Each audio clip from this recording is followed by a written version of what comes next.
Joining me now from our international affairs desk is Oliver Farry. Thanks for being here, Oliver.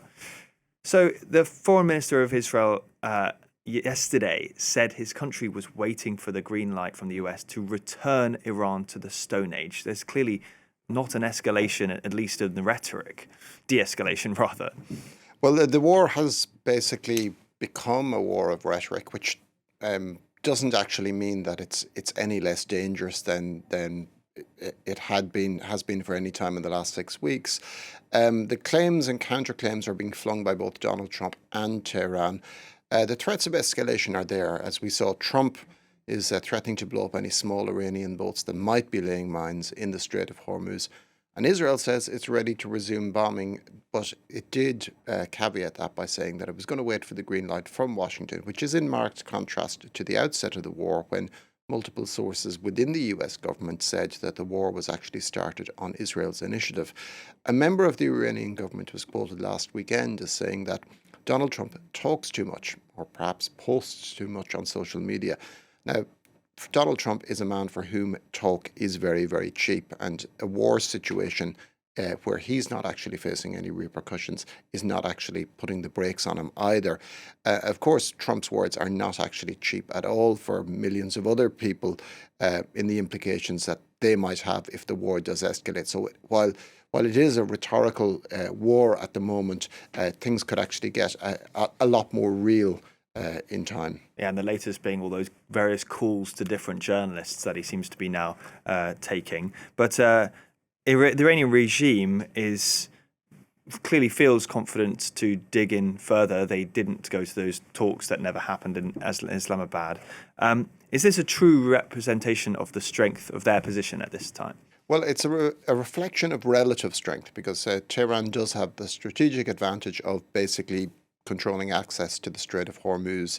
It's not, however, reflective of absolute strength. It doesn't have any hope of winning a war against the United States. It's vastly outpowered. That said, the US intelligence does actually acknowledge that Tehran's military capabilities are not as degraded as many would have expected, and certainly not as degraded as Donald Trump is saying. Now, Trump continues to say that the Iranian leadership is divided. This is probably his interpretation of the briefings he's been given. They are divided, but they're certainly not weakened. According to the New York Times, in an article yesterday, Tehran is now effectively ruled by a military regime with three generals, Mohammad Bagher Solkadr, Yahya Rahim Safavi, and Ahmad Vahidi in charge. And Vahidi is the new commander-in-chief of the Revolutionary Guards. It's they who decided not to attend the talks in Islamabad. And according to the New York Times, they have sidelined civilian leaders such as President Masoud Pezeshkian and Foreign Minister Abbas Araghchi. And now there's also the Supreme Leader, Mojtaba Khamenei, who has not appeared in public since the attack which killed his father and his wife.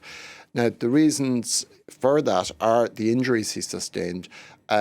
The same New York Times report says he's been operated on 3 times, is awaiting a prosthetic, and his face and lips have been burned severely, making it difficult for him to speak. So he's issued a number of missives, more or less printed missives, but he has been kept from public view to avoid him appearing weak in the eyes of the Iranian public.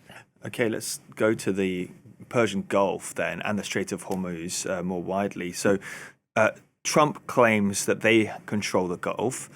Is that true?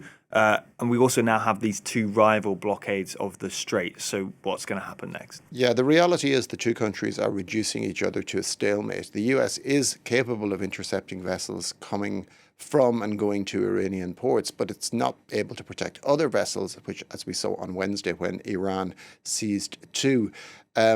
The US president is approaching this with a great deal of equanimity, posting on Truth Social, saying that I'm possibly the least pressured person ever to be in this position. I have all the time in the world, but Iran doesn't. The clock is ticking. But is the clock really ticking? The war has certainly inflicted damage on Iran, which will be long-lasting, but Tehran's not really under any pressure to move.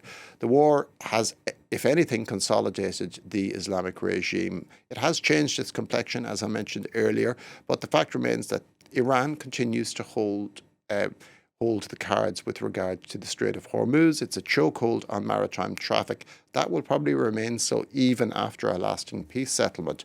So what Donald Trump has actually done is to buy Tehran more time with this indefinite ceasefire extension. But the talks are not dead. We will probably see them revived in the coming weeks simply because there's not really any other option.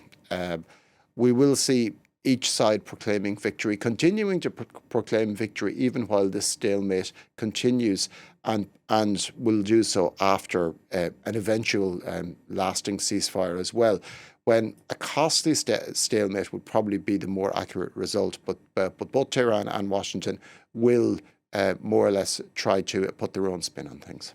All right, Oliver Farry, International Affairs Editor, thank you very much for joining us on set to talk about that.